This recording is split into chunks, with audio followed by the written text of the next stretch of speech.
রহমত, বরকত, মাগফিরাত ও মুক্তির সন্ধান নিয়ে এই পবিত্র মাহে রমজান, যা মুমিনের দ্বার প্রান্তে।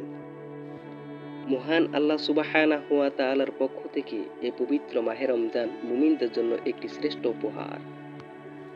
কারণ একজন মুমিন ব্যক্তি দীর্ঘ ১ মাস সিয়াম রাখার ফলে তাকওয়াই গুণে গুণান্বিত হতে পারে। রাসূল সাল্লাল্লাহু আলাইহি ওয়াসাল্লাম এর শ্রেষ্ঠ উম্মত হতে পারে এবং লাভ করতে পারে ইহকালিক এবং পরকালিক প্রভুর কল্যাণ।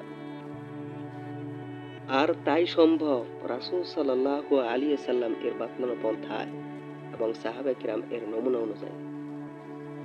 কারণ রাসূল সাল্লাল্লাহু আলাইহি ওয়াসাল্লাম এর পন্থা অনুযায়ী একটি সিয়াম না হলে তাহলে ওই ব্যক্তি আল্লাহ সুবহানাহু ওয়া তাআলার নৈকট্য লাভ করতে পারে না।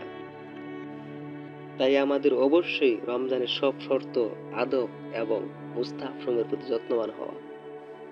তাই প্রিয় দর্শক, একজন মুমিন ব্যক্তি যেন সঠিক নিয়মে সিয়াম পালন করতে পারে, এই জন্য আজকের এই ভিডিও। তো প্রিয় দর্শক, যদি ভিডিওটি ভালো লেগে থাকে তাহলে অবশ্যই আপনারা সকলেই শেয়ার করে দিবেন। সাথে সাথে আল্লাহ সুবহানাহু ওয়া তাআলার কাছে আকুল আবেদন, আল্লাহ সুবহানাহু ওয়া তাআলা আমাদের সকলকে উক্ত রমজান মাসের সিয়াম ভালোভাবে পালন করে আমাদের জান্নাত হাসিল করার তৌফিক দান করুক। আমিন।